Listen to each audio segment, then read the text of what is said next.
Hey there, welcome back to my channel. I am so glad that you are here.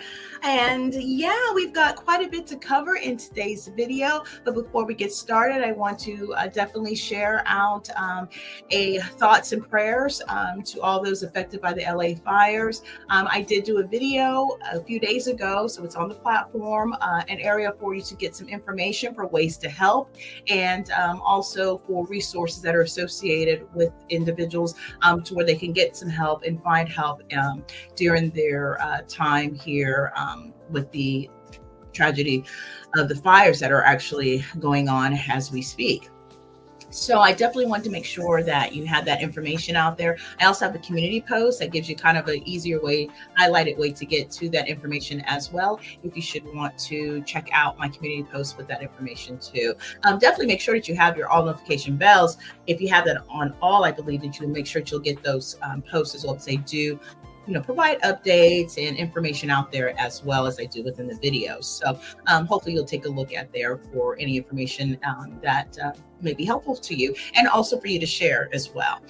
So with that, when I came across this article, I just, kind of just shook my head. I did actually see a documentary, I think it was on Oxygen. They may reference it in this sharing in regards to the pending ability of this unaliver, notorious unaliver at that, Yolanda Salvidar, and her time to go through the process of filing for parole. She's just one of those individuals, and this is just one of those cases that, once the perpetrator and unaliver has been put away, you really don't want to hear anything from them ever again. And so to be in the present time of this situation coming back up in a way where now it's a potential possibility that Yolanda Salvidar could possibly put placed on parole if it is approved and accepted is, honestly, it's kind of a scary thought to me. And, maybe there might be a little bit of a difference in opinion on that for some people. But I know that this was a tragic situation that should have never happened. It's a tragic situation that cannot be taken back. And it's just, my thoughts and my prayers go out to Selena's family, because really, she doesn't get a chance at life. She does not get an opportunity to extend her time in the fresh air of the world as this one potentially could. So, we'll have to see, of course, because the filing has just commenced, but we won't know what actually will take place at this point, just as of yet. I don't believe anything has come out just of yet, but there is some information within January, which we're literally going into the third week here in a few days, where the family might find out some information. So, it's probably going to be, any day now type of thing where we might get an update at some point in regards to what's going to happen with her, her being Yolanda. So, as I was going through the sharing and just really, just like I said, felt very just, oh my gosh, really, I said, you know what? I don't really want to make this video just about Yolanda. I don't really want to make this video just about her filing for parole. I want to take the opportunity in this video to also shed more light and more highlight to Selena. And in fact, really talk about her in celebration, because she is not the sum total of what happened to her, right? Her life does not culminate to be represented by how she left this world, but should be celebrated for what she brought into this world.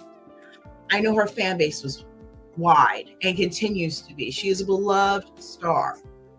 And as many of us, can understand what it feels like to have, someone no longer be with us and who seemed to have such a good spirit and just really brought so much good to people and their enjoyment, and the progression and the steps and the miles that she took within her career and what she really represented to so many people.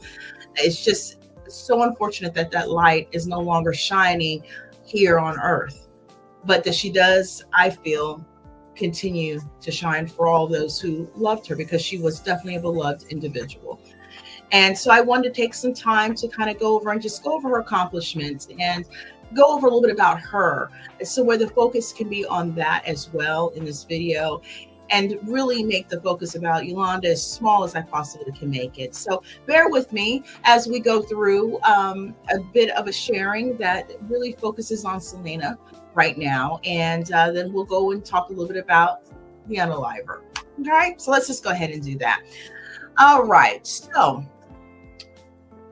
this sharing actually is going to start off from Wikipedia, because I decided to get the background information from her at this point, from this junction, and then we'll go into the other source. So that being said, let's get into learning more about Miss Selena. So now Selena Quintanilla-Perez, hope I said that right, was a Latin American Spanish singer, and she was born from April 16, 1971 to March 31st, 1995, and she was an American singer. Referred to as the Queen of Tejano music, her contributions to music and fashion made her one of the most celebrated Mexican-American entertainers of the late 20th century. In 2020, Billboard magazine put her in third place on their list of greatest Latino artists of all time. Now, based on both Latin albums and Latin song charts, media outlets called her the Tejano Madonna for her clothing choices. She also ranks among the most influential Latin artists of all time and is credited for capitulating the Tejano genre into the mainstream market. The youngest child of the Quintanilla family, she debuted on the music scene as a member of the band Selena y los Dinos, which also included her elder siblings, A.B. Quintanilla and Suzette Quintanilla. In the 1980s, she was often criticized and was refused bookings at venues across Texas for performing Tejano music, a male-dominated music genre. Oh, she was a trailblazer, wasn't she? However, her popularity grew after she won the Tejano Music Award for Female Vocalist of the Year in 1987, which she won 9 consecutive times. She signed with EMI Latin in 1989 and released her self-titled debut album the same year, while her brother became her principal music producer and songwriter. Now, Selena released Entre a Mi Mundo in 1992, which peaked at #1 on the U.S. Billboard Regional Mexican Albums chart for 8 consecutive months. The album's commercial success led music critics to call it the breakthrough recording of her musical career. One of its singles, Como la Flor, became one of her most popular signature songs. Live 1993 won Best Mexican American Album and the 1994 Grammy Awards, becoming the first recording by a female Tejano artist to do so.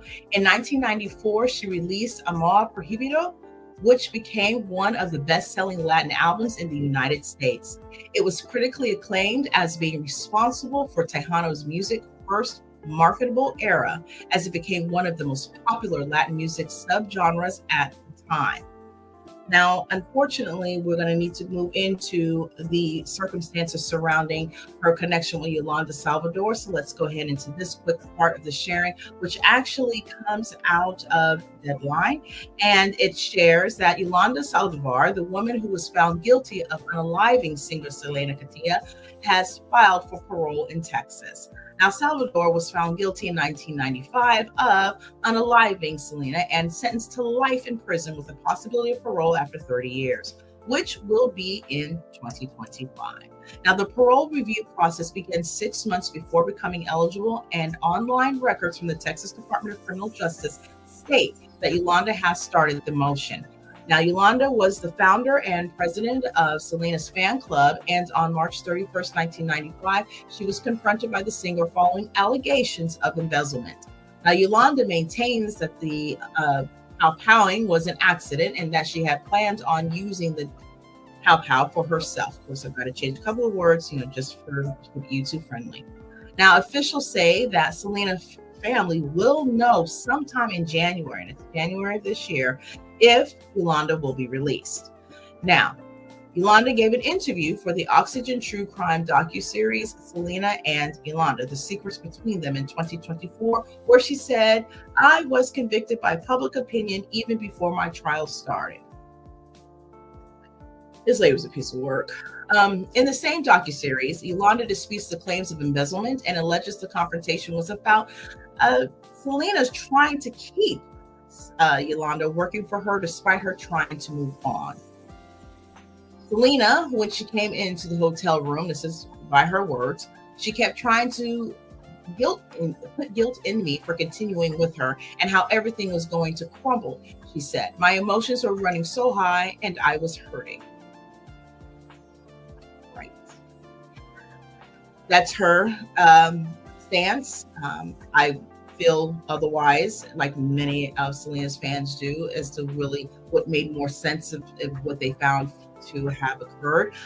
The documentary did provide that, but there's been information over the years that has talked about, this case, and there's a reason why she's where she is. It's just unfortunate that she just couldn't do solid life in prison, but this is where we're at. And we'll see what happens, because maybe that still may be in the cards for her. We don't really know, and not as of yet anyways. So we'll just continue to keep abreast on that, I'm sure. But barring all of that, let's go back and read a little bit more about what took place after that. Now, after the unaliving situation, Yolanda was cornered by police when she attempted to flee and threatened to unalive herself, but was convinced to give herself up. Now, this portion is actually coming from Wikipedia. She was convicted of unaliving and sentenced to life in prison with a possible parole after 30 years. Now, 2 weeks later, George W. Bush, then governor of Texas, declared April 16th as Selena Day in Texas. Her posthumous crossover album, Dreaming of You, 1995, debuted atop the Billboard 200, making Selena the first Latin artist to accomplish this feat. In 1997, Warner Brothers released Selena, a film about her life and career, which starred a then unknown Jennifer Lopez as Selena, catapulting Lopez into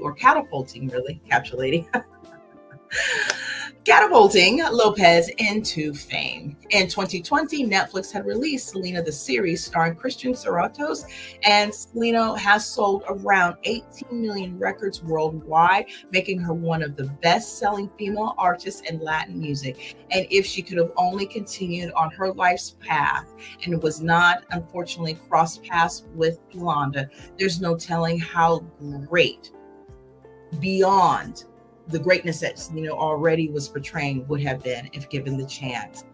So my heart definitely and my thoughts go to her family, her fans.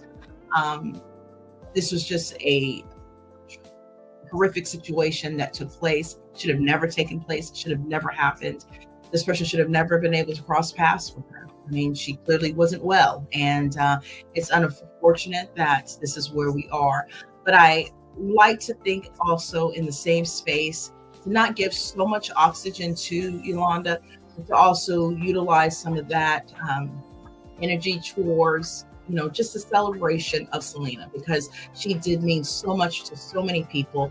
She was such a trailblazer, groundbreaking, did things that no one else was able to do at her time, really set the stage for, I'm sure, a lot of performers from this point on. As I said, catapulted Jennifer Lopez's career. And so, that's just one to name many, I'm sure. And I'm sure there's a lot of individuals who look to her as, definitely a blueprint into how they continued on with their music and their, way of, really blazing a trail for themselves as well. So with that, I thank you so much for being here. And we definitely want to just say for Selena, I definitely, again, wish her to continue to rest in paradise. And we will see what comes up with this situation with regards to Yolanda. I will be watching it for myself. And if I see anything that updates to this, which I'm sure we will see something, then I'll be sure to share that with you guys. And we'll kind of go from there, right? So with that, thank you again so much for taking the time to view. This will be my last video for today. So if you are new here, make sure that you hit that subscribe button, be part of the family, be part of the community. I would so love to have you. And definitely have that all notification bell on, so that way you don't miss any of my future uploads, as I will be uploading many. But again, this one will be the last for today. So I would love to know your thoughts. Definitely leave them respectfully down in the comment section. And we can definitely have a conversation about it. But again, just even in keeping the fact that was really difficult really to talk about this woman because what went down was uh, just so frustrating that this is something that took place. It's so just heartbreaking. It's so unnecessary, you know. But I'm also trying my best to just choose to really think more about Selena and just what she did, and not let Yolanda suck all the power out of that moment. So, with that, I'll keep you abreast on Yolanda's situation, but we'll continue to have beautiful thoughts continued on for Selena. And so, with that, I will bid you adieu. You take care, be blessed, and be safe. And until next time, bye.